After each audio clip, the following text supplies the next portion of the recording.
I'm J.E. Wilds, a hunting guide that lives down in the pristine landscapes of New Zealand.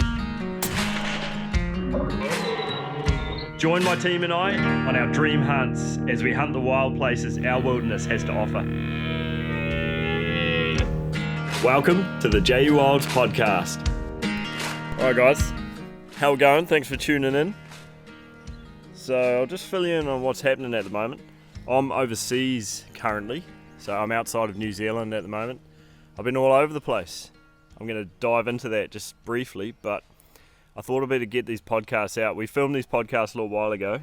Pedro has just released his episodes of our hunt on his channel, and you probably would have seen that I released my versions of our hunt, my versions of the edit a bit before that. So we've got all the hunts out there at the moment. I think Pedro's still got to put one episode out. But currently his first episode has just gone live, so if you haven't seen that, make sure you jump on Pedro's hunting channel, Pedro Ampuero Hunting, and you can find that. And also, of course, jump on my channel and watch my edits as well if you haven't seen them already. There's three hunts on my channel from this trip that Pedro and I did together, and actually I'll just dive into that. They've been going pretty good. First episode was a little bit slow as far as sort of reach and stuff like that. I think it got 100,000 views, but I was hoping it was going to get a bit more. Second episode went really well. Still seems to be going pretty strongly. But the third episode, I ended up getting my big bull on that episode. It's actually a real nice bull. I was real stoked with it. I think it was like 8-9-year-old bull, and I think it measured out at 13.5 inches. Not that we normally measure animals, but for people that are constantly asking me, 13.5 inches is what it went. So yeah, great bull. Pedro and I were stoked as to finish the trip on that. That episode there on my channel didn't quite go as well as I thought it would. I mean, it's only been up there for probably a week now, maybe less than a week by the time I'm recording this, but I felt like it could have done better, and I feel like it still hasn't found its audience. So yeah, all going well. It's going to crank soon, because I feel like that video should be a 1 million view video, in my opinion. It's a cool hunt, cool story, and just cool adventure. So get behind it, guys. Comment, share it around, like it, do all the stuff, and help that video get some algorithm action.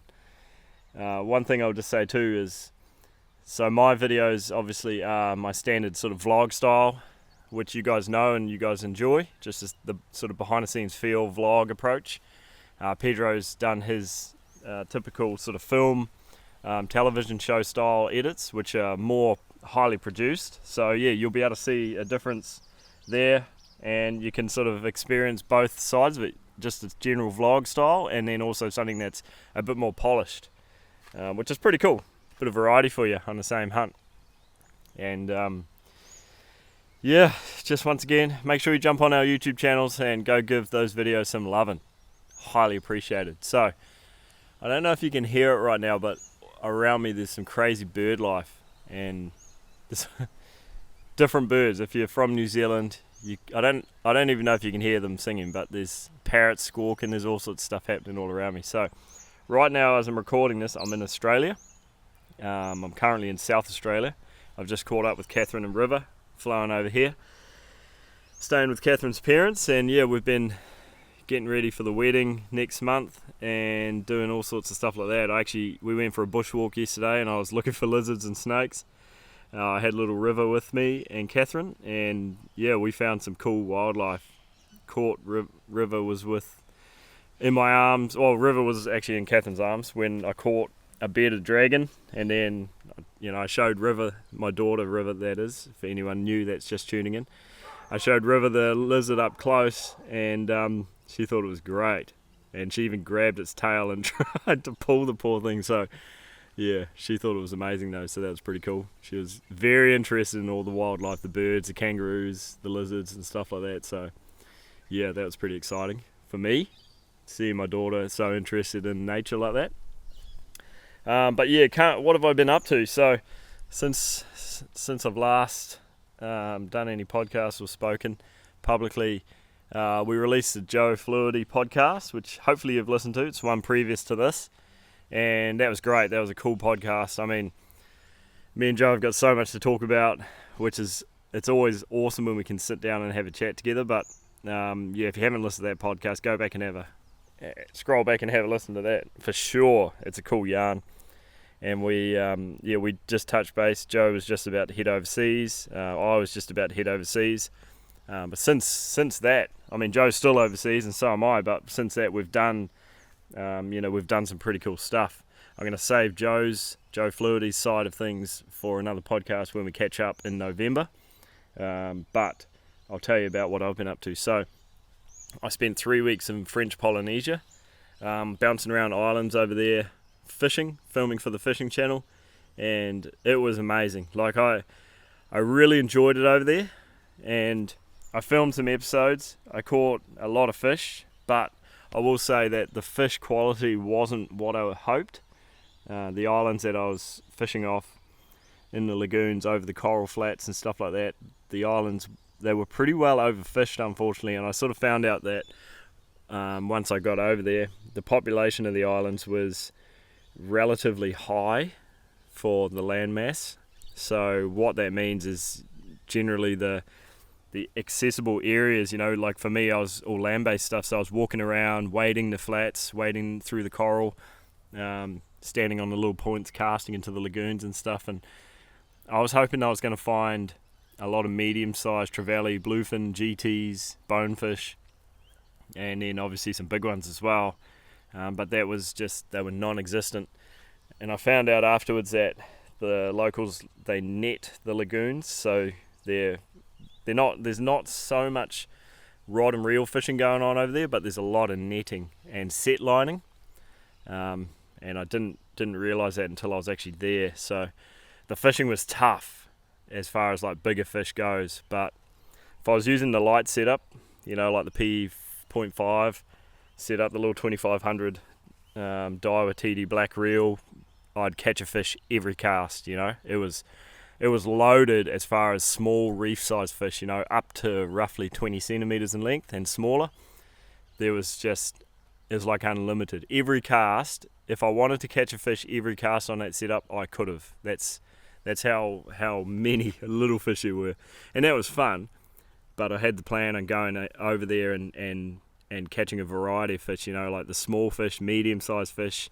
When I say medium, I'm talking like, 2 to 6 kilo or round about that sort of thing, like 40, 50 centimetre size fish.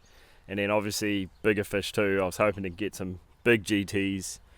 There was even the potential of land-basing yellowfin and mahi-mahi. So that was kind of my plan as well. Just have a variety of fish from small all the way up to like big, proper big fish. But the medium-sized fish and the big fish were very, very elusive. And I fished very hard. I tallied up, going by the GoPro recordings and stuff like that, I tallied up how many casts I did with the PE10 set, so with the big heavy set, and on poppers and big stick baits and stuff. And it was at least 2,500 casts, but it was more likely 3,000 or over. So I did 2,500 casts on a big setup. All I caught was a barracuda, and I had a big GT bite the lure on the first day. But outside of that, that's all the action I got on the big set. So within a few thousand casts, that's all I had. So it's pretty gutting, man, to be honest. Moving down to the lighter setup, the P4 sort of Saltiga setups, where I'm casting those smaller to mid-range lures, I didn't catch, I don't think I caught a single fish on them in the lagoons. On the outer reef, I caught some sort of coral trout type things. What else did I catch? I had a barracuda hit. I had a brief, smaller GT hit. He hit the lure, hooked up, peeled a bit of drag, but that was sort of, the hooks pulled and that was sort of it. And then that was basically the gist of that sort of medium-sized combos. So very unsuccessful. And then like I said before, the ultralight setup was just non-stop action. But if I'm going to make some videos, I wanted a variety of fish. I wanted all sorts of size fish. So in the end, I ended up calling my trip over there short. And I was talking with Cavi. We were potentially going to do a trip to an atoll together. straight from. I flew to Tahiti, and then I was going to meet up with Cav, and we were going to fly from Tahiti to an atoll, but it didn't quite work out with what his plans were right then. He was waiting for, he had a bit of big business guy stuff happening at that time, so we needed another week before we could team up. So in the end, I flew home to New Zealand. I was home for like 3 days, I think it was, and then I flew over here to Australia. So right now, I'm sitting in Australia. It was freaking hot. It was 30 something degrees yesterday. Today is starting to heat up real fast, and it's still early in the morning. So today's going to be hot too, but this afternoon I'm going to go and look for some snakes and lizards again, which is so, I freaking love doing that. And yeah, that's kind of what I'm up to, but I'm editing at the same time. What else have I got to tell you guys about? I'm hoping to catch up with the boys next week. Fly up to Queensland, catch up with the guys, go do some fishing trips. We've got to get some big GTs. I need to catch some big GTs, especially after fishing for so long in French Polynesia. I need some action. So yeah, we're gonna do some pretty hardcore fishing missions coming up. But yeah, so that's pretty much in a nutshell. That's a quick overview on what I've been up to since the last podcast. There's been a lot of traveling, a lot of airtime, and there's been a lot of exploring. It's been cool, don't get me wrong, but it hasn't quite been as successful as I hoped for the YouTube guys, for all you guys out there wanting videos. So we're going to change that. We're going to change that on the next trip, that's for sure. But I'll talk about this podcast. So I sat down with Pedro. Me and Pedro did, I think it was a 16-day hunt. Or he had his travel time either end of that, but we were together for 16 or 14 days or something. And yeah, we spent some amazing time in the mountains. But yeah, we did 2 podcasts. This is the first part of it. This is going to cover the behind the scenes, the in-depth stuff of the trip. And we actually filmed this, we recorded this in my tent on a really stormy, snowy, nasty day. So yeah, you'll probably hear a bit of weather outside. You'll probably hear some wind, some sleet, rain, snow, all sorts of stuff. So bear with us, but it's a cool yarn, and it recaps what you won't see on the videos. This sort of goes more in depth, of course. You know, like I always say, the podcast is like the book version of a movie. So if you've seen the YouTube videos, what you're about to listen to is going to give you more detail, more behind the scenes action, and yeah, it's just going to go into more depth, you know, as we can, because we're just talking about it. We're not trying to fit it all into a video. So yeah, jump on Pedro's channel, go give his video a watch. Give my videos a watch, and of course you can find Pedro on Instagram. Pedro Ampuero CA, I believe, is his handle. You can always find it through my Instagram if you need to. He'll be tagged in a lot of the latest posts and stuff like that. So go and give Pedro some loving. Subscribe to both our YouTube channels. Do all the things, you know it all. But yeah, without further ado, let's get stuck into the podcast with Pedro. So get ready, guys. Thanks for tuning in once again. Alright guys, Pedro and I are sitting in the tent. It's bad weather outside. What do we got, Pedro? Rain, storm. We woke up today. What day is it even? Day 9? In terms of the month or hunt? I think it's our 6th or 7th hunting day. 7th? It has been beautiful weather so far, so I think we deserved a little bit of bad weather and rain. 7th. You're right, it's the 7th day, and we've had the most amazing weather that you could ever ask for on the west coast of New Zealand. Like, we've had no clouds in the sky every day.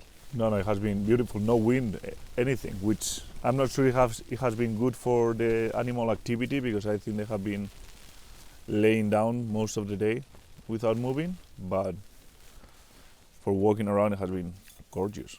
So it's been a dream weather window for hunting. But we've finally got some bad weather.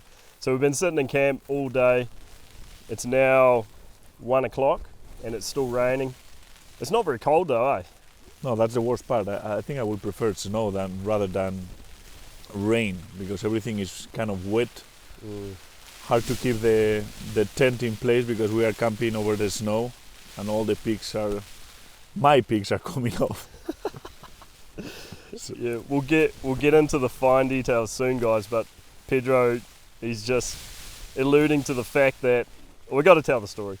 So this morning I woke up and he was kind enough to bring over one of my MSRs and some water, some coffee, for me to make myself a coffee in my tent. And he also took the other one to his tent to make himself a coffee. And while he was boiling the water, do you want to tell the story? You may as well tell the story because it happened to you. Yeah, I boiled the water, getting ready to have a nice coffee inside my tent, listening to the rain on the outside. And one of the main peak from my tent just came off because we are on the snow, and the snow is melting a little bit because the temperature is actually not that cold, and it just suddenly came off. The whole boiling thing with the boiling water inside my tent, the coffee inside my tent, all the tent wet, the rain coming through the door. I just hear him from my tent. I just hear him like yelling a bunch of Spanish bad words. So we're having another coffee. Pedro's come over into my tent, and we thought it's a good opportunity to talk about the hunt up until this point. What's happened? So we don't have any notes, which we should do, but we're just going to run it through day by day and try and recap some of the highlights or most of the cool stuff that's happened so far. So like we said, it's day number 7, and we're at actually our camp, our location number 2. We shifted halfway through this hunt, but we'll get into that. But we may as well start from the very start, man. So I picked up Pedro from Queenstown Airport on a Saturday, wasn't it? We stayed, what did we do? We stayed the first night and, we shot the rifles, actually. Yeah. Because you brought over the rifle, your new rifle. Yeah, we are testing a new prototype from Vergara, and I needed to travel with, we wanted to test it on this hunt because we thought that it was like the perfect environment, perfect hunt for what the rifle has been designed for. And bringing the rifle was a freaking nightmare. Like all the paperwork that you need to do as an international hunter to bring the rifle inside New Zealand, it was surprising because I travel with the rifle in a lot of countries, and probably it's the hardest one. They contact you to ask for more information, where we're gonna be, where we're gonna store the guns. It was ridiculous. Like Pedro said, the stress involved, even for me, like they were contacting me. We got Jack Russell involved from Queenstown Hunting and Fishing, and it was a mission. Like even a couple of days before you getting here, we weren't even sure if it was going to be accepted. Because the final confirmation was from the airline, and they told me, no, we're going to confirm you 24 hours before the flight. And I'm like, oh, that's lovely, thank you. It helps a lot. To don't know in 24 hours in advance if I'm going to be able to travel with my rifle, that sounds great, thank you. But finally the rifle came, and since there was going to be a bad weather the day that we were supposed to test the rifle, we went straight into the range. Yeah. After 46 hours of traveling or something like that. Oh man, you did well. That's a long way to come, but that's right. So I picked him up on the Saturday, and the Sunday, which was going to be our range day, we were going to go and I was going to shoot my Mountain 2.0. Pedro was going to shoot the new rifle on the Sunday, but that day was just like snow, blizzard, the worst weather you could imagine. So we decided we had like, two hours of daylight after you arrived, so we boosted up there. Jack came with us, Joe Fluidy came with us. We shot up to Mountain Precision's range, and unfortunately Dan wasn't there, he was elsewhere, but the 4 of us anyway put some rounds through the rifles, and my rifle was shooting well, luckily, so we didn't need to do anything, and it was pretty cool to see the new Bergara in action. We probably should tell them about the new Bergara a little bit. Do you want to do we want to go into that? Its name is the Big Buck Slayer 3000 model.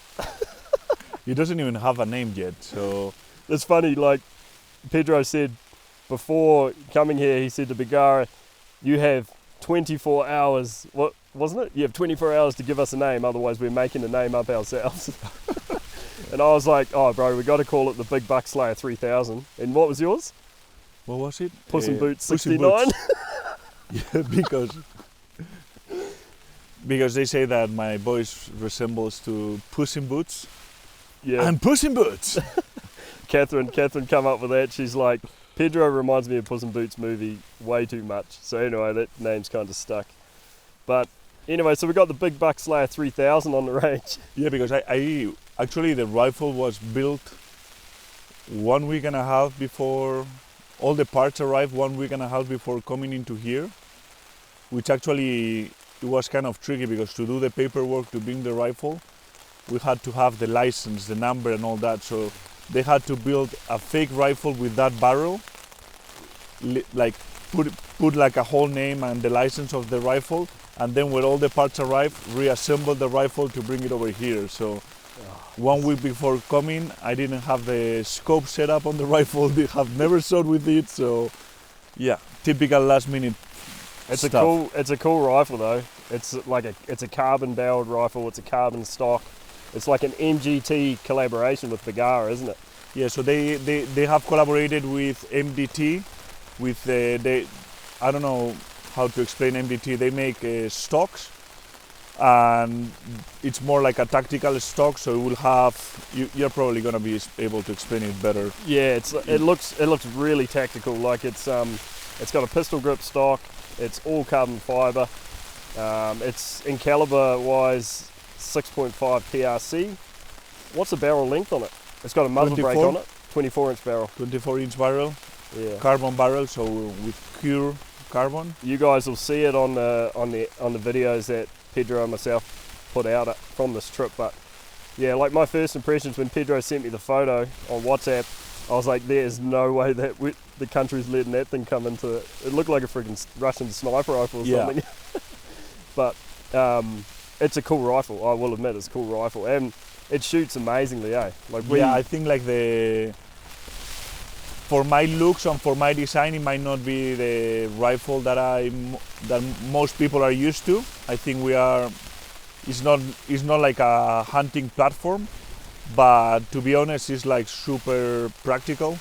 So like the pistol grip fits great. When you shoot it, it feels great, the recoil and everything, because actually the carbon absorbs a lot of the recoil. Also, it has the Arca mount, which is like the stock has a machine mount for your tripod all along the stock, so you can attach it to a tripod in any position, and that's handy. That feature's so handy. So you guys imagine the base plate that fits onto the top of a tripod. Well, the foregrip of the stock of this rifle has that same dovetail mount, so you can basically put it on any tripod, and it just slots in there, and you've automatically got a rifle set up on the tripod without having to add another plate or anything. It's pretty freaking cool. Yeah, which I think for like mountain hunting, when you need to shoot from one valley to another, and you need to shoot like very steep angles, and there's a lot of times that you don't have enough things to put on to get that right angle. Like you try to put one backpack, two backpacks, and you're still too low with a tripod, and especially the type of tripod that we bring for filming, it's just like super handy. Yeah. And what, Leupold VX6 on the top as well? Yeah. Which is nice. It's a nice combo. 3-18 by 50. So I think that's my favorite Leupold scope, in my opinion. With the red dot, with the electronic bubble that most people didn't know. That's something, man, hang on a sec guys, can you hear the weather? It's just coming in hot now. That's wind, that's rain, probably sleet pummeling into the tent. So, we're in the action right here. We're literally on top of a mountain, so you just have to bear with that environmental nastiness outside. Hopefully you can hear us all right. But yeah, like Pedro was just saying about the electronic bubble, I wasn't even aware that this was a thing. So it's like the fire dot or the red dot on your Leupold scopes.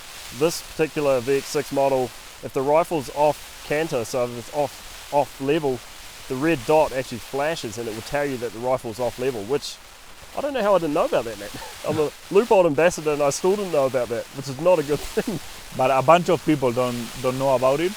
But I think it's only on the VX6 line. But it's honestly, that is such a cool thing. That's such a cool feature. Just imagine, guys, if you're like set up on an animal and you don't have a level bubble on your scope, which I don't personally, but your rifle's off onto a lean, that little dot, that little red fire dot, it's flashing at you, telling that the rifle's off center. So you just adjust the rifle until the dot stops flashing, and then you know your level, which is, man, that's cool. And you guys will be surprised about how bad we level things on the mountains. When everything is off level, you set the rifle and you will say like, yeah, I think it's level. you will look to that red dot and it will be flashing like, nah, I cannot be right. And it forces you. It's the same with a bow sight, that you think that you are level, but most of the times we are not level, so. Sometimes we just need all the help we can get, eh? Yeah. No, and you can also deactivate it, so because some people may not need that depending on the range that you are going to be shooting, so you can also put it like flat, so it's pretty handy. Yeah. So on the range we shot it on paper at 100, and it was grouping really nicely, and then we had more daylight, so we shot all the way up to the 600 meter gong, didn't we? 600. And it was basically hitting the center of the gong, so it was I could pick the rifle up, shoot the 600, and it would go exactly where we wanted. Pedro do the same. Jack shot it as well. Did Joe? Yeah, shoot I think all of them us? shot one. Yeah, so like any of us picked up the rifle, we could shoot out to 600 meters and hit exactly where we were aiming. So that was pretty cool. So yeah, that was our Saturday, man. Like we got the range day in on the good weather, and then that night I think we went out for dinner, didn't we? Oh, Jack came with us, Joe came with us, so the four of us went out for dinner in Queenstown. That was nice. It's pretty busy though. There was like a festival going on in Queenstown, a lights festival or something. So the place was busy. Pedro and I stayed at the Heritage Hotel, and we caught a taxi into town that night, and it took us ages because it was bumper to bumper traffic going into Queenstown. But I mean, once we got into dinner, it was good. Had a couple of quiet beers and a good meal, and then went back and went to bed. Sunday morning we woke up to a pretty stormy day, eh? It was raining, windy, there was snow, down to 800 meters. So a lot of the hills around, like the range that we shot at the night before, was covered in snow now. So yeah, it was definitely a wet day, and we're so stoked we got the rifles sighted in that day. But the Sunday we ended up going to hunting and fishing in Queenstown there, and we bought some supplies, didn't we? We got a few bits and pieces from Jack's shop. What else we do? Grocery shop. We pretty much got everything prepped, eh? I think the main thing that I was missing was the food. So because I brought everything else, but all the food for the whole 9 days. Yeah. So we bought a bunch of meals, all the groceries. Yeah, that's right. Way more food. I have never been on a hunt that the lunch bag for the day, like we put everything for the day just on independent bags, so we are making sure that we only eat as much as we can, and we are still every day we have extra food that we cannot even eat. So it's probably a good problem to have. Yeah. That reminds me, Pedro told me that he did a hunt in America. Was it last year you did the hunt or the year before? He did a hunt anyway recently, and he came back from the hunt 10 kilos heavier. No, it wasn't 10 kilos, but like it was. I came back heavier from a 10-day full backpack. I think that's hilarious. Normally you're meant to lose weight, but he gained weight. But we're probably going to do that on this trip, man, because we've been eating so well. So yeah, anyway, there's a few laughs. Sunday, Sunday was just the prep day, man. Like we were going over maps. We knew where we wanted to go, and we got all our gear ready. Like our hotel room, our hotel room looked like a bomb site. Like there was stuff everywhere. Every little available space on the floor had a box or had like a bag of stuff, and we just had stuff sprawled out everywhere. So 90% from Joe's. Yeah, because I had everything super well organized. Well, yeah, your excuse is you had to fly over here with it already. So I'm going to be hunting for the next month and a half or so. So I've got like way too much stuff down here. But we had it all. We took some photos. Like you wanted to see the hotel room. It was pretty freaking funny. So the extra luggage was $75 per kilo. Oh, extra luggage to get something over here. So I really packed $75 per kilo extra. How many kilos over were you? 35. 35 kilos? 35, that's the allowance that I had, and I nailed it. Oh, did you? But that including like the rifle box, the rifle, the ammunition. So you'd want to be on target so you don't pay $75 an extra. Sheesh. Yeah. I think like we probably finished packing pretty late that night too, eh? Yeah. We got to bed like pretty late, I suppose. But so Monday we woke up and we detoured down to Jack's shop, hunting fish in Queenstown, and we picked up our rifles, which were both in his storage, his safe storage. And said see you later, alligator, carried on to Wanaka, stopped in at Zim's place. I introduced Pedro to Zim, and we dropped off a whole lot of stuff there. He's just got a bit of room there, so I normally like to store a bit of stuff there while I'm down here. Saves me leaving it in my vehicle. So we caught up with Zim, didn't we? Had a bit of a yarn, had a coffee, and then from there we went over to the heli base, didn't we? We went to Haast, stopped in at the office there, and we got ready for flying. And Nathan was our pilot, flying HVT, the 500, and he turned up about, I think it was like 1 o'clock, wasn't it? 12 o'clock? Maybe, something like that. Yeah. We loaded everything into the helicopter and we flew into our area. So I'll tell you a little bit about this area just to set the scene. So we are right on the edge of a wilderness area. As you guys know, I like to hunt those wilderness areas if I can. And this particular place I've never been into before, but I've heard some cool stories over the years, and I've hunted around it where I can like look over to it, and it just looks amazing. Like everything about it looks amazing. All the past stories I've heard look amazing. Talking to helicopter pilots, talking to people I know that have hunted nearby. I don't know anyone that's hunted it on foot, but I know people that have flown over it and hunted nearby looking into it. So this place is a place I've wanted to go for a very long time. I think elevation wise we plan to camp at around 1200 meters elevation. Yep. So yeah, long story short, we fly in there, we land. It was a pretty rough flight in though, because it was the tail end of that storm, which was the day before, so there's still a lot of wind around, and the helicopter was sort of moving around a bit. Poor but I had my motion sickness pills that will never let you down. Yeah, you did, and you probably good. No, I was fine. Yeah, probably good you had them, because Pedro was in the back of the helicopter, and the thing was like swaying around all over the place. It was windy, like up the Haast River. It was that windy. It was creating like big dust clouds and like mini tornadoes and stuff as we were driving through. So yeah, we thought that we couldn't fly that day, but the guy was like, "Yeah, no problem." Yeah, just another day for Nathan. So yeah, we ended up flying up to our little spot there, and we sort of done a little circle around trying to find the exact spot we wanted to land, which is outside the wilderness area. Landed down, and we're in the snow. There's because it's fresh snow from the day before. So we landed, unloaded the helicopter. Helicopter flew away, left us there, and yeah, me and Pedro were just like, man, here we go. Like this is it. We're in the moment, and looking around, like amazing scenery. We're sort of on a ridge that runs down towards a main big river, but on one side of us is a huge big basin, and we could see, you could see for kilometres, and you could glass all the opposite faces. There's probably, I don't know, there'd be, what would you say, a couple of thousand hectares of. I mean, we could control a lot of country. Yeah, there's a big view, big vision from where we're sitting. We can see it all, and it's all good looking country.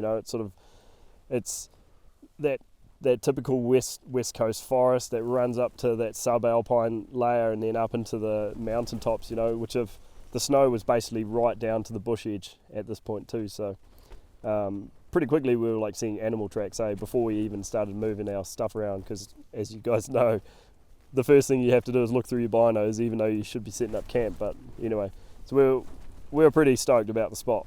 The spot looked real good to start. So what did we do then, Pedro? We sort of like looked around where we were going to camp, didn't we? Sort of like milled around. We set the tents in a pretty good location. The only problem was that we didn't have water close by, but Joe brought a big... Yeah, it's like a 25-litre container. 25-litre container of water, which was super handy, because if not, we'll have got to hike down to grab water every day. And you go through a lot of water between the dried meals and the water you drink and the coffees and all that. You go through a lot of water each day to guys. So yeah, and that 25-litre container was going to be like a backup plan, but we ended up just using that. Yeah. So we didn't need there was no tarns handy. I was hoping there was going to be a couple of tarns, but there was nothing. So anyway, it was really good that we had that container. And we set up our tents. We had the snow shovel, so we had to clear a base out for the tents, and Yeah, we had a pretty good little spot. We could see a bit of country from our camp, and it was sort of tucked away from, I don't know, it's just a good little posse.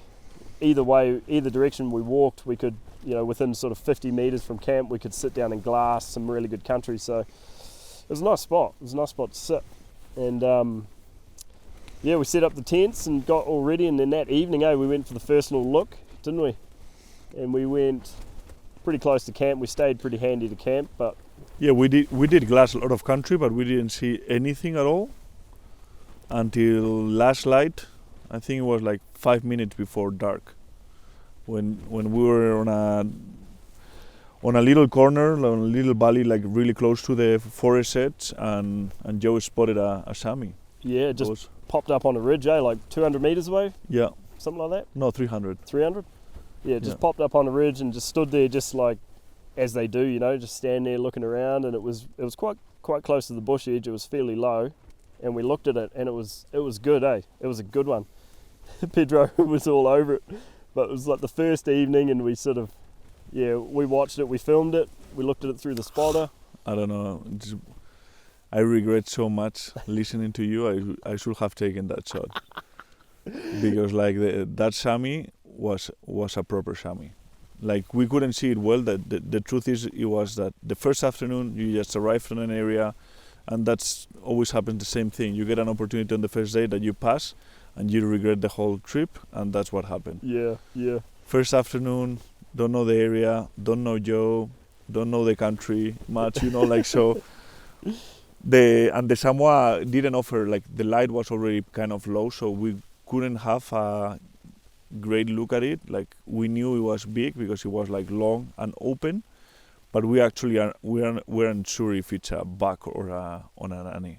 Yeah. At the beginning it looked like a nanny, but then when he walked away, I think we could see Big solid body to it, and his male attributes yeah, there. as Pedro put it, his male attributes. You'll see it in the video.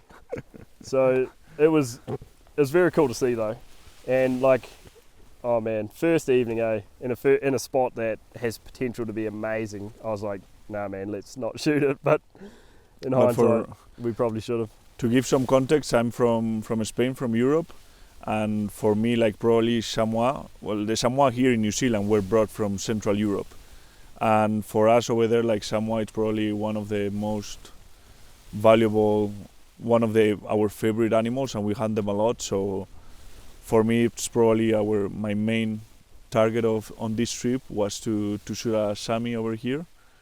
And I should just point out too, like here in New Zealand, a trophy chamois is, most people look for a buck. They look for a buck, but over there in Europe, an old doe is as high of a level for like an animal that's sought after as a buck is, isn't it? So yeah, actually, in many places the trophy tags, because we have to buy the specific tags depending on the age of the animals and the quality or whatever. The trophy tags don't differ between male and female. It's trophy. Yeah. So what we look the most is the age of the trophy. So our measuring system is not like SCI, or I don't know what you guys run over here. SCI mainly, or yeah, well, it depends in the industry. It's SCI, but a lot of New Zealand Kiwi hunters will just measure length. So anything over 9 inches for a buck is a good animal. So in Europe we go by CIC, and CIC in the measuring form, age is one of the factors, and they give you more points depending on how old the animal is, which I think it should be done. On deer you cannot do it because it's impossible to age. I mean, you will have to do the teeth cut to know the age of the deer, but in terms of goats that you can count the rings, I think it should be mandatory in all the species. I think the age factor in a trophy is a huge thing, man. I wish that we did that in New Zealand. I wish that we did that. I think I heard that they would. I probably shouldn't even get into it because I don't even know the facts. But I thought that they were trying to do that with tar and stuff like that, is to create a scoring system that brought in age, which I think is massive, man. Like an old animal to me is the trophy rather than a big point scoring animal. Yep. But anyway, And I'm talking about trophies, and I'm not a trophy Yeah. guy. Like I honestly value the a mature animal. That's probably the thing I value the most. And I'm sure that though that's buck, whatever it was, Yeah. it looked like an old animal. And Yeah. how he behaved, yes, he pick over, watch us for a minute, and he disappear forever. yeah, just walked out of our lives just like that. So to paint a picture, guys, like it was long. So for you New Zealand hunters that would be wanting me to tell you a number right now, it was a big, long beastie. So you'll see it on the videos. Anyway, so that was our first evening then. And so we get back to camp, you know, just after dark, and we cook up our meal. And we're sort of talking like, man, we didn't see much, eh? Like, we didn't see many animals. We didn't see anything else. Yeah, it was like, it was a surprise. I personally expected that we were going to go in there and we were going to find pockets of animals, a lot of animals. There's enough scope, enough country we can look into. So I thought that we were going to be seeing good animal numbers in here. But as it was, we didn't.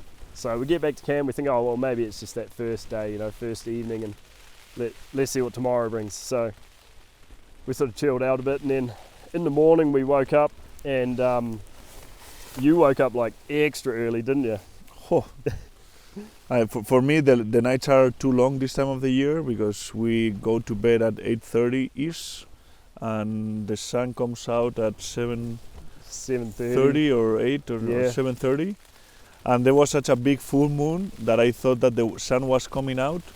And instead of checking, I was also excited to go hunting that I was there at 5 in the morning having my first coffee. Yeah, I could hear him out there like moving around, and I'm like, I looked at my watch, and it's the sun's like 2 hours away from even showing signs of coming up, and I was like, oh my goodness, he's keen. And I was making noises on purpose to try to see if Joe will join me for the coffee, and we should start getting ready, but no. Yeah. He didn't. So anyway, eventually, there's like the faint glow of the sun on the horizon. Well, I shouldn't say that, we can't see the horizon, but in the mountain zone. So we get up, we have a coffee. Well, I have my first coffee. Pedro has his probably like 10th. I don't know. Yeah, I think like the moon did affect us. Like the brightness of the moon, it was like complete full moon. So Yeah. the brightness with the snow, you literally could walk and do stuff without even turning your headlamp on. It was incredible, eh? So I think that affect the animal behavior and when they were moving and all that. Yeah, because we started glassing from camp while we're, you know, drinking our coffees, and we could see a lot of tracks up in the snow that weren't there the night before.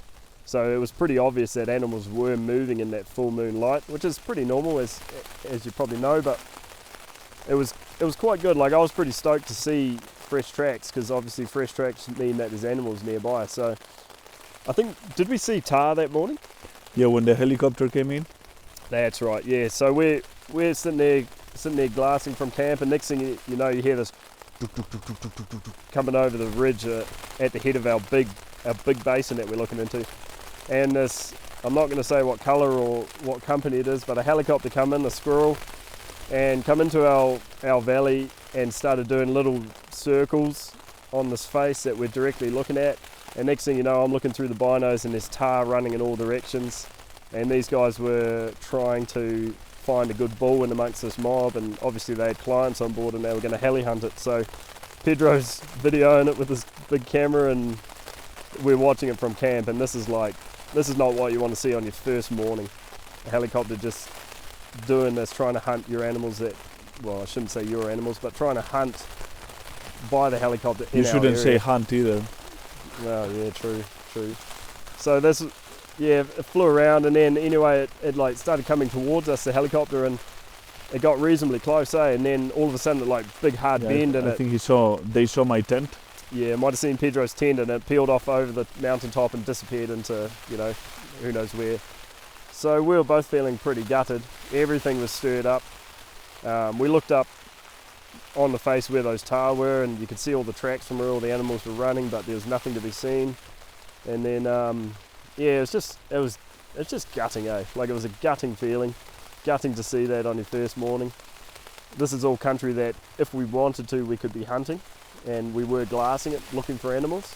I don't know. For me, it's something that I don't understand how our industry has gone into that direction, and why someone.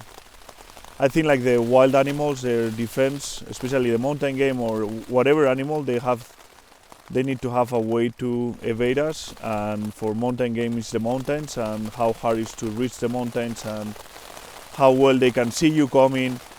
But when you start using technology on your advantage, we all use technology because we got there by helicopter. We are using rifles with better scopes, so we all use technology. But I think there is some things that cross the barrier of what we should be doing, and seeing people chasing animals, running away from a helicopter. I don't know.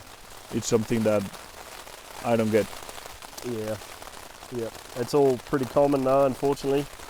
It happens, I've experienced it a lot when I've been hunting, have helicopters come and look for animals all around you with people on board trying to shoot them. And I think it's probably the only place in the world that you guys are that it's allowed to hunt this way. I think in the States you can do for certain species for like wild boar control and all that. But if you see the regulations from America, when you fly in, you cannot hunt in the 24 hours after you landed. Yeah, and that saves spotting animals from the plane or the helicopter. So you cannot. So it's not that you cannot shoot from the helicopter or right. You need to wait 24 hours. In Europe, it's even illegal to. I mean, I don't know anyone that uses helicopters, so it's not even an option. Yeah. So if you're from a different country, listen to this right now. Like we access a lot of our backcountry, a lot of our our wilderness public land stuff by helicopter just to get into the zone. A lot of it you can't actually get to by foot. Some of it you definitely cannot. Some of it would take you a week to get in there. Some of it is just, it's a big mission. So we access the areas by helicopter, and then from there, the helicopter literally drops us off. It's just like a super cub over in, North America and Alaska or places like that, dropping you off for the week. That's how we get into our hunting areas. So, but what we're talking about is a helicopter flying around with people on board, and they're finding animals with the helicopter. They're landing the helicopter, getting out, and they're shooting that animal and then putting it in the helicopter and flying home. It's not really hunting, is it? No. I mean, like accessing with the helicopter makes total sense because the mountains here, I think they are a little bit deceiving of what you may have in mind, because you will look on a map and those peaks are only 1,300, which is not that high. I mean, like there are a lot of places in the world with mountains that go way higher that you can hunt, like 3,000, 4,000 and all that. So you will say like, oh, the mountains are not that high. But since we are on an island and we are like really close to the coast, the elevation difference is just, they go straight up, and the lower areas, they have so much bush that going through that first initial push of bush to gain the altitude above tree line must be a nightmare. Yeah. So super thick and it's super dangerous within there. So yeah, I think after that helicopter left, it was a little while, and then eventually we saw the task. They were coming out of all their little hiding places, weren't they? And they were trying to regroup up on that face. But what did we do after that? We made our way up the ridge, didn't we? yeah, I think we hike around and trying to get a better view of the whole valley in general.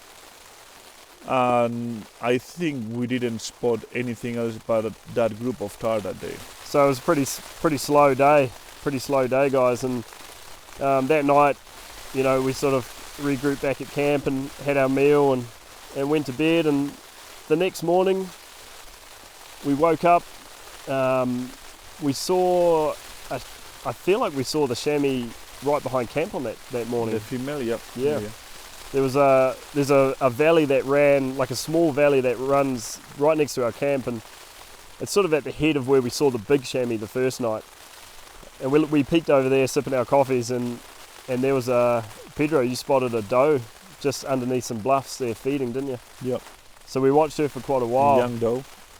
by herself. We were sort of hoping that, you know, there might be a rutting buck hanging around, because it is still the rut, like they should still be rutting. It is the tail end of it, but I wouldn't be surprised if there's still, you know, if there's still a buck on the prowl looking for them. So we watched her for quite a while, and it was pretty cool to see. I was still so confused with the jet lag, because I was asking Joe, do you think he's pregnant? And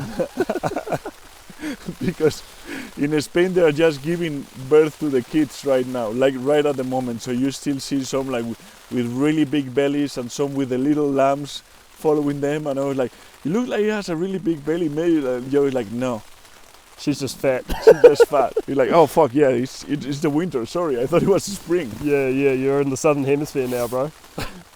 But yeah, and we after that, I think we carried on up the ridge and just glassing into as much country as we could see, basins, little guts, little folds, just trying to uncover some animals. But still nothing, man. Like there's not much around, eh? And we're covering a huge amount of country. I think we could even skip forward, man. Like eventually we start going into some areas that, well, without boring you, we cover basically all of the area that we can hunt, and we're looking into some amazing country that I would put money on having tahr, chamois, even deer in there, but we're seeing nothing. It was very discouraging, because it's not that we're not seeing trophy animals, like in terms of like a big bull or a big buck or whatever. We're not seeing females, we're not seeing youngsters, and basically the same animals that same doe, we saw another doe of chamois, and that little mob of tahr, we saw them every day. So whatever was in there, we were spotting it every single day. So Yeah. I don't think there was much.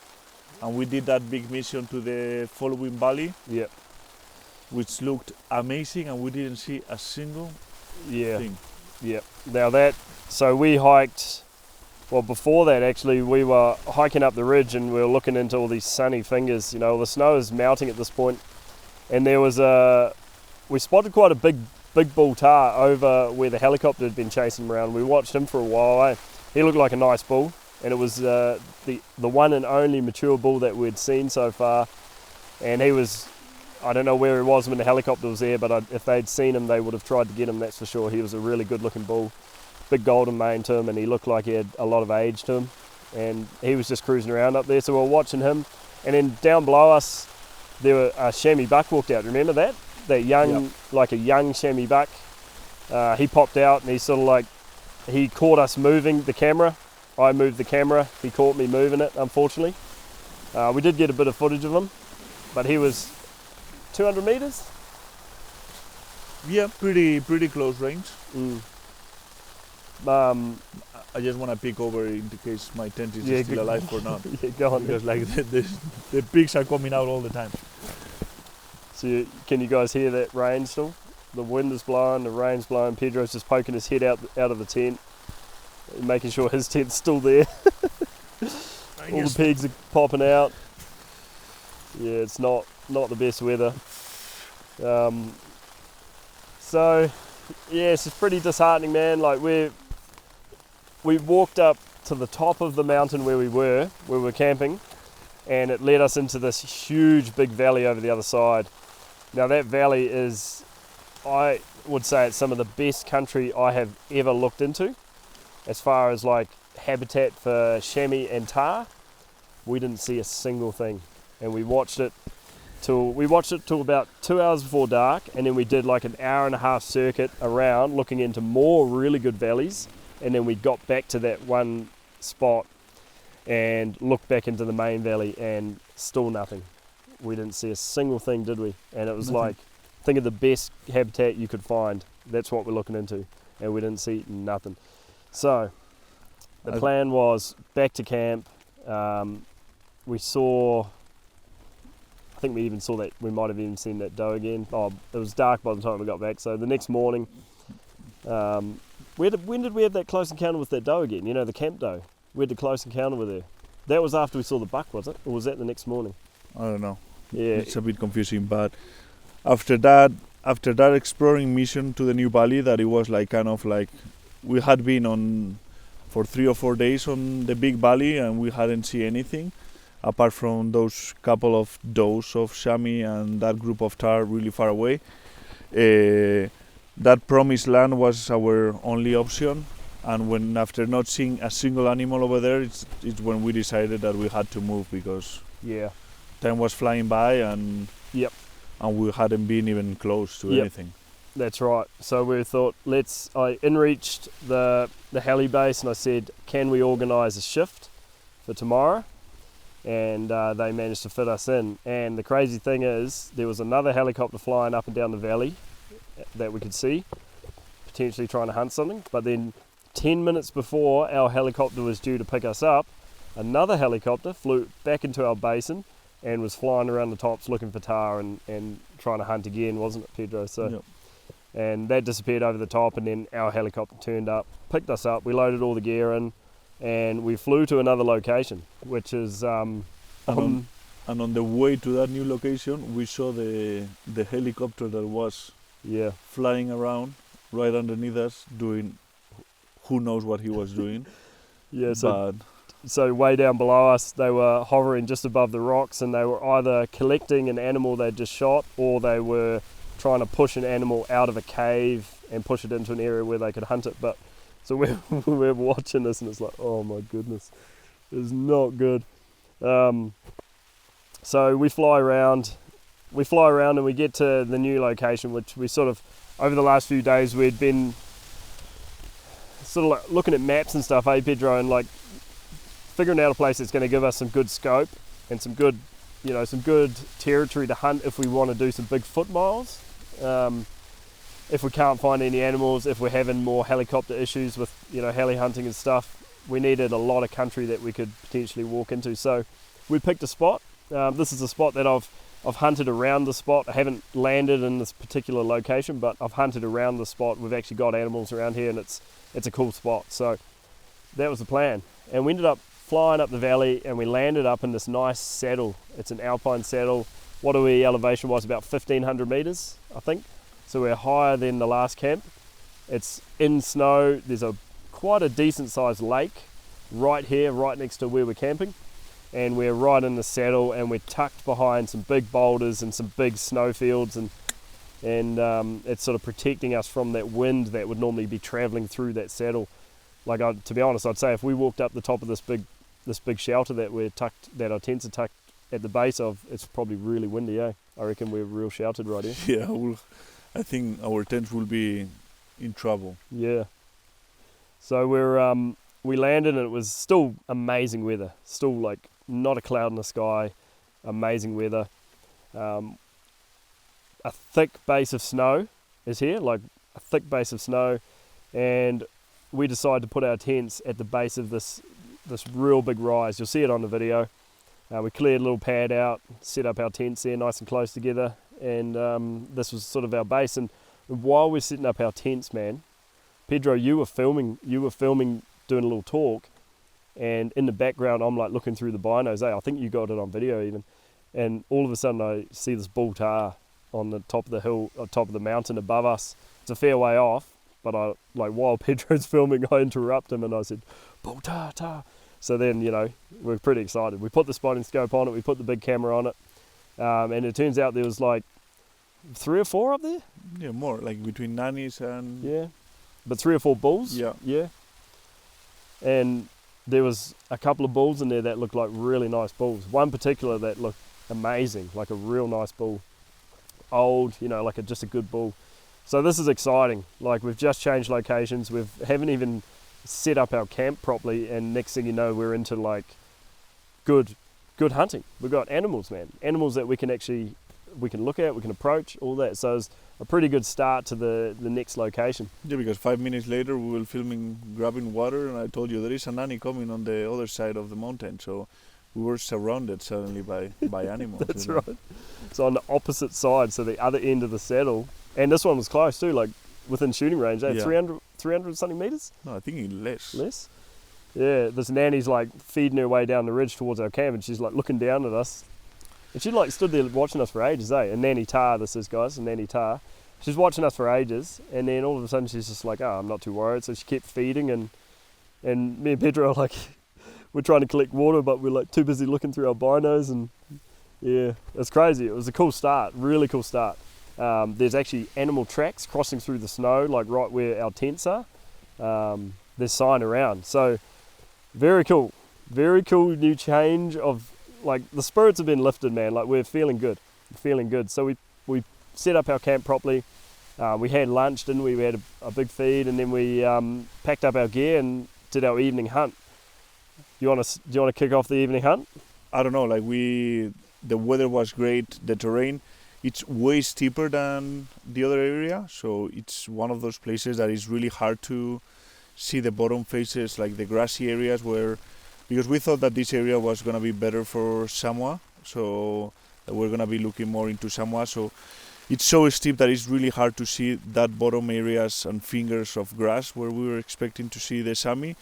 So we decided for the afternoon to take it easy, more in order to wait for the tar to move, because we could see those tar on the top of the mountains and they were still bedded. So why are you gonna be moving around spooking game if they are bedded? So it's better to be patient, wait for the animals to move, and suddenly animals will pick over like anywhere. So we started seeing a few nannies, that young bull tar that came super close. That's right, yeah. So Pedro actually got really close. You took the big camera and you stalked over towards him as he was coming towards you. And you were, what, 4 meters? Yeah, like 4 meters. I couldn't even focus the camera of how close it was. Like really, really close. Like this bull's walking right towards him. You got a segment there that's amazing footage. Like this bull walking right at him, and then the bull sees him and blows and runs down. So that was a pretty cool encounter, eh? Yeah, and we waited there just trying to see what those bull tar were doing. The sun was slowly setting down. Like I think we had like 2 hours left of light, and we were just like, we're sitting out like on, it's a knob that's overlooking the head of the valley that we're in. So our camp saddle's up to our right, from where we're sitting right now. Our camp's probably 400 meters in a straight line from us, roughly. But we're sitting out on a knob that's looking up to the head of this big valley. And the head of this valley, okay, I'll try and paint the picture so you guys can sort of understand what we're looking at. We've got down the bottom, it's big, thick forest. And we're up at sort of 1,500 meters elevation, maybe a touch more where we're currently sitting. And directly below us is this big plateau that's sort of right before it drops into forest. There's this big tussock plateau with lakes and stuff on it, it's an awesome spot. And in the past I've seen deer on that plateau, and I've seen chamois on that plateau. Now at the head of the valley, you've got a small side valley that runs into it, and I've seen a lot of chamois in that. So we're looking at this, it's all covered in snow over that side, it's the shaded side. But where we are, we're higher in elevation, but it's getting a lot of sun, so a lot of that snow's melted. So we're sitting in patches of snow in tussock, aren't we? And then on our side of the valley, it runs up to the mountain top, which is the peak, and it's about 1,800 meters elevation, and that's where all these tar are sitting. So we're looking directly up this big face. It's all rocky, it's all bluffy.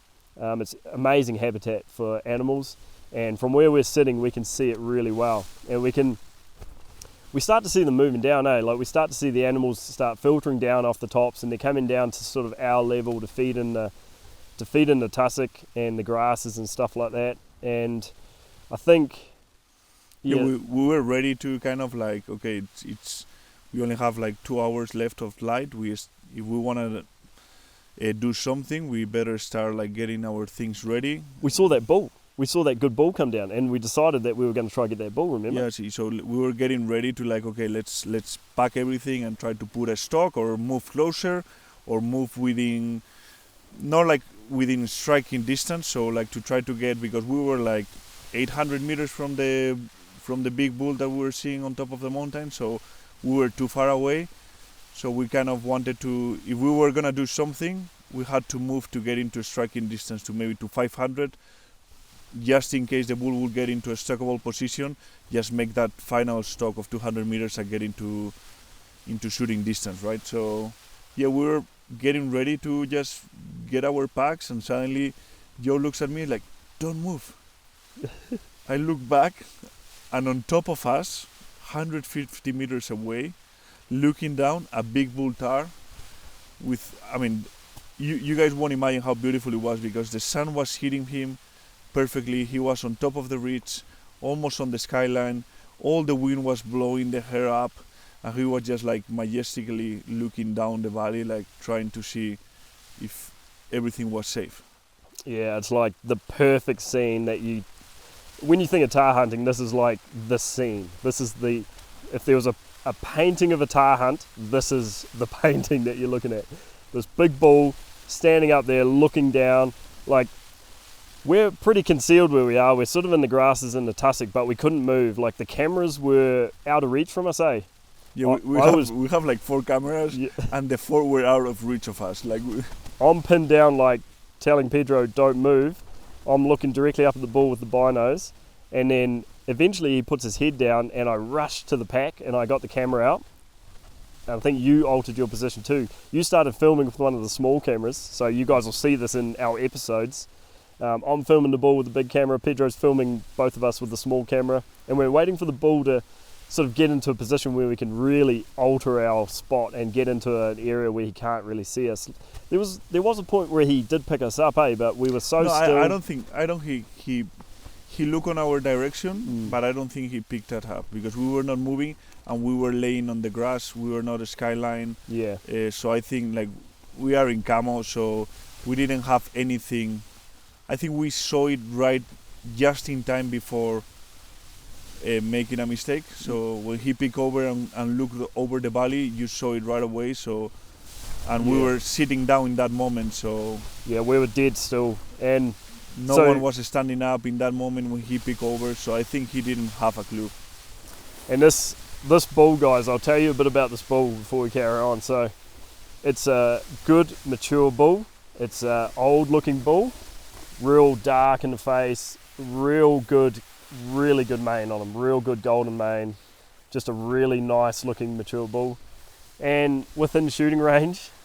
So I say to Pedro, I was like, he's a shooter, but he's no giant, didn't I? And by the time he said that was 5 minutes later. I mean, 5 minutes before, I had already put my earplugs on. So as soon as I look, when Joe saw the bull coming almost on the skyline, and I looked back and I saw the bull, I know it was a shooter. I wasn't sure about the horns, but like physically, the attitude, the hair, the body size, everything looked like a shooter. And I'm not worried about the specific inches of the horns. Not that I want to shoot anything, because some people it may sound like I just want to kill stuff. No, but I knew that it was a mature animal, and that's what I came here for, to try to shoot a mature representative animal from the area, and the older the better. And I had that pretty clear. Something in my guts or in my heart told me that it was the right bull, the right moment. Everything was too good to let it pass. So as soon as I saw it, I was like, let's get the earplug thing out of the way. And I put the earplugs on. It was the funniest scene. From my point of view, it's the funniest scene. It's like the earplugs were going in straight away. So I knew that we were meaning business. But so remember, guys, this gets real interesting, this bull. So we're looking up at this bull. He's mature, he's old, he's definitely a really good bull.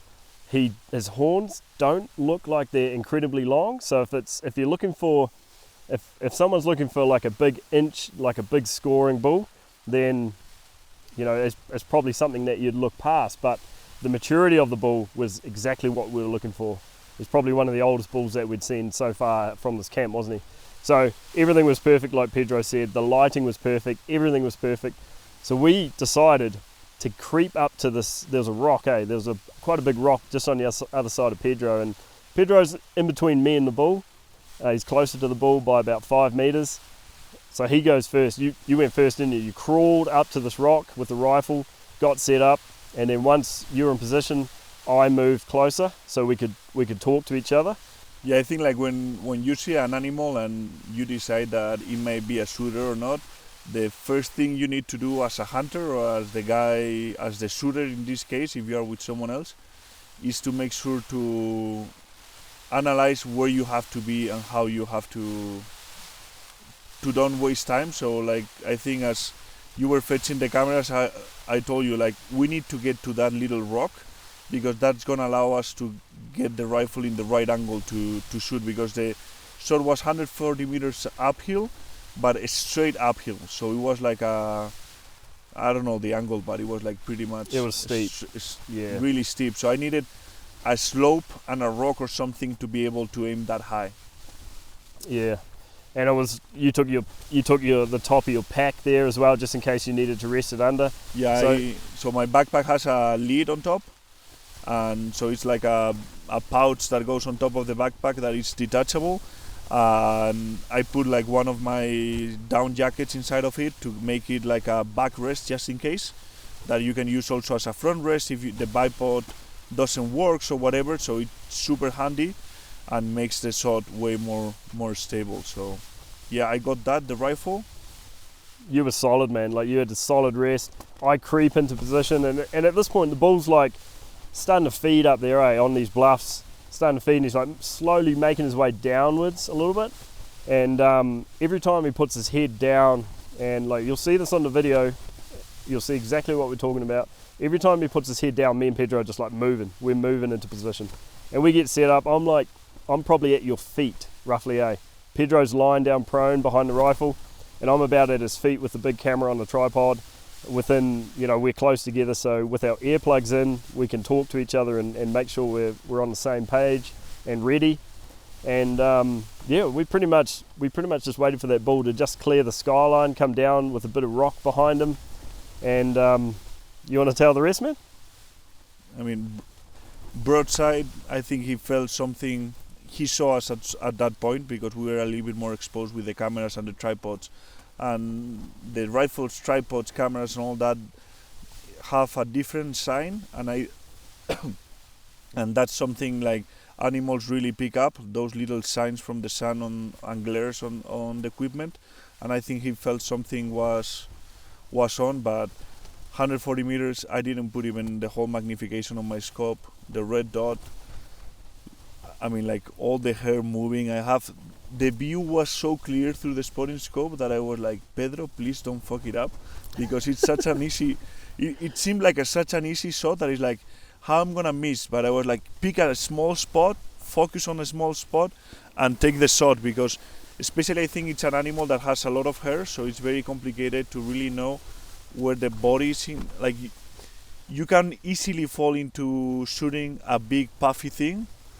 Yeah, but you still. I should probably touch on that too, because some people might get value from this. So, when you're looking at a bull tar, they look like an incredible big puffball.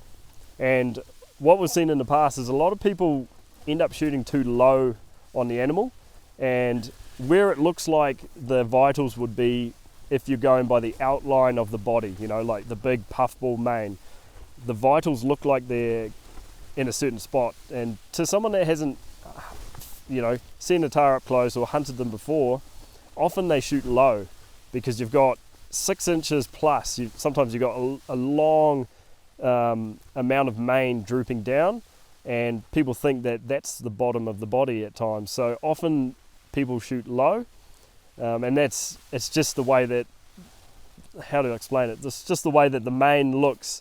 It can give a false target and a false aiming spot. So you really want to be careful where you aim on bulls, because they do have a lot of hair that is basically just dead zone. Like if you put a bullet in the wrong spot, you can often miss the animal completely, just shoot through the hair.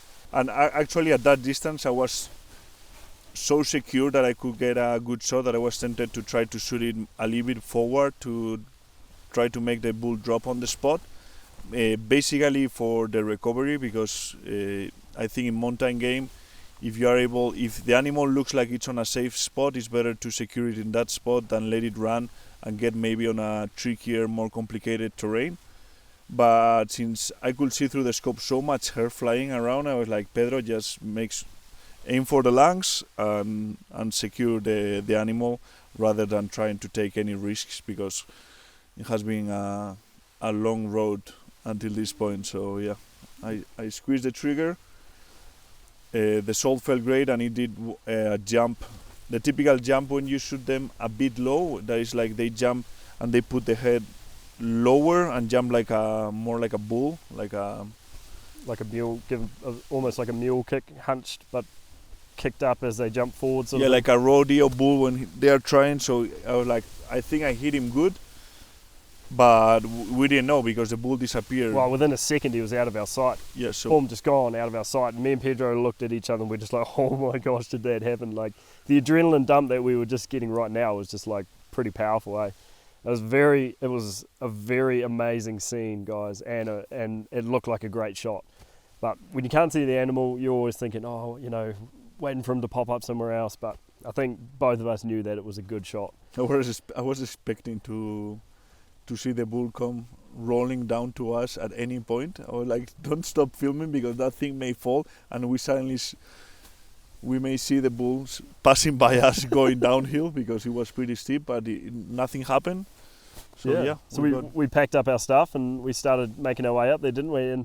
And you know, 140 meters distance is not very far, but you got to imagine that it's basically straight vertical nearly. So took us a little bit to get up there, and when we got right into the zone where we expected it to be, we pulled the rifle off, and you cycled around in the chamber, and we did that last final stalk, ready just in case. We sort of got to where we thought he might be, and I remember you walked out onto this rocky piece that sort of overlooked all of that area, and you're pretty high up, and you were looking out to the right, and then all of a sudden you saw our bull right there below us in a patch of snow, and it's celebrations, man. Like you were stoked, I was stoked.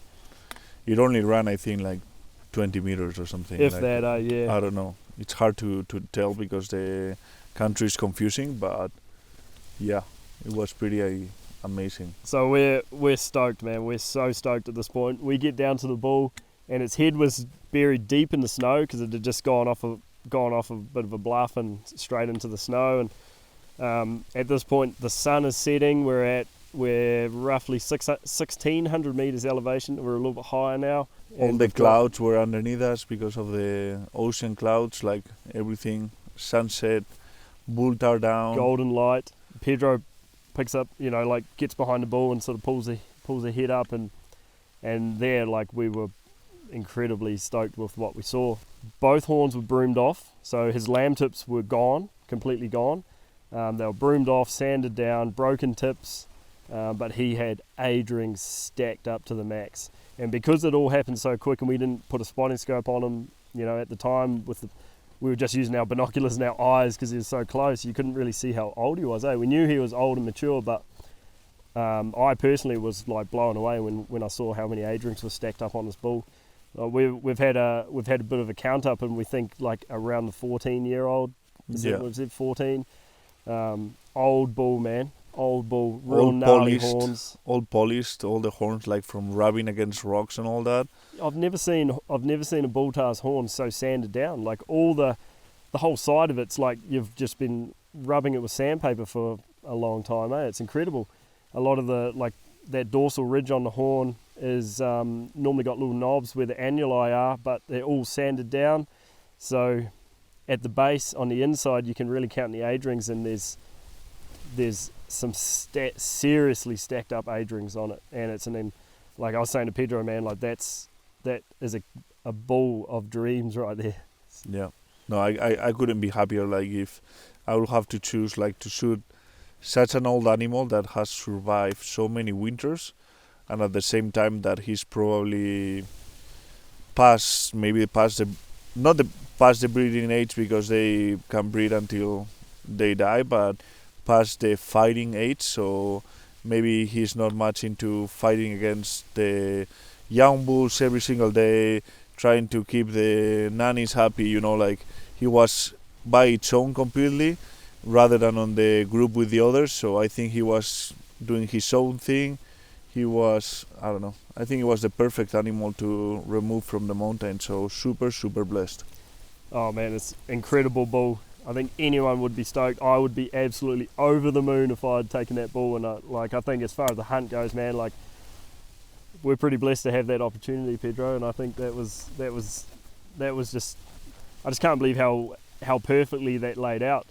We set the bull up, we get some photos, and just imagine this, guys. Imagine this. We're on the side of a mountain.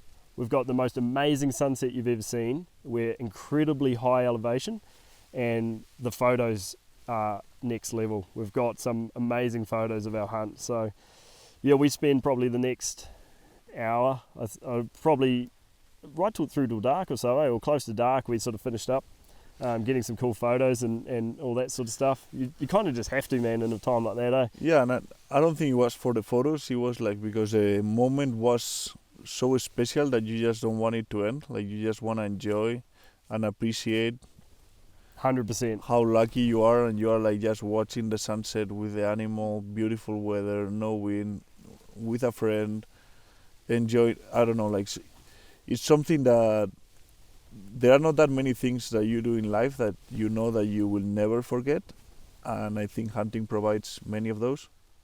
That was So- definitely one of those moments, eh? Yep, that was a real special moment. So We start moving when it got dark and it was starting getting cold. It's like, well, maybe we have to start heading back. yeah, so we propped the bull up and we left him there in the snow, and the plan was the next day we were going to head up there in the morning and cape him out, take the full skin, the full body skin, and then all the meat back to camp. But guys, as you can probably hear, it sounds like that weather may have passed over or starting to pass over. So I reckon, Pedro, we should probably finish this podcast in a few days' time once this hunt's over. We've still got 3 more good days of hunting ahead of us, and since we got our first bull for the trip, we're going to try and get another one, and hopefully I get the chance to get one myself is the plan. We've done a day's hunting already. We did a day yesterday, and we had a pretty amazing close call with being successful. So you guys are going to have to wait till the next podcast to hear that, and then we'll recap the rest of the days that are ahead of us, and hopefully, guys, we have some more good news to tell. But I think man, I'm pretty keen to get out there, Pedro, and I think that we should probably start getting ready. So you guys are going to have to wait if you want to hear what else happens. But you got anything else to add before we wrap this up? No, I don't think so. It It has been pretty awesome being here. So There's been some funny stuff. I feel like there's been a whole lot of funny stuff that I was going to talk about that happened behind the scenes that you guys would think are hilarious. But I'll make a point to note them down so that on the next podcast we can tell you about all the funny camp stuff that we've had. But yeah, guys. yeah, let's have lunch, I guess. We Yeah. haven't eaten in the last hour, so Nah, we should probably catch up with eating. yeah, I think so, especially if we want to go home fatter than we came here. But yeah, guys, thanks for listening, and we'll catch you on the next podcast. Oh, just one thing quickly. Pedro, you're the first guest on this freaking podcast, Jay Wild's podcast. How does that make you feel? You feel Special. I am the first one. you're the first? There wasn't no one better. Nah, but You were the only person that I could trick into getting yeah, that's pretty much it. in my same tent. But yeah. But anyway, guys, we'll talk to you on the next podcast. So thanks for listening, and we'll talk to you in a few days' time. We'll be doing another one, and you guys can hear how we got on for the rest of this 9-day hunt. Thanks for listening. Catch you later. Till next time. Puss in boots. Puss in boots, sir. Have a good day.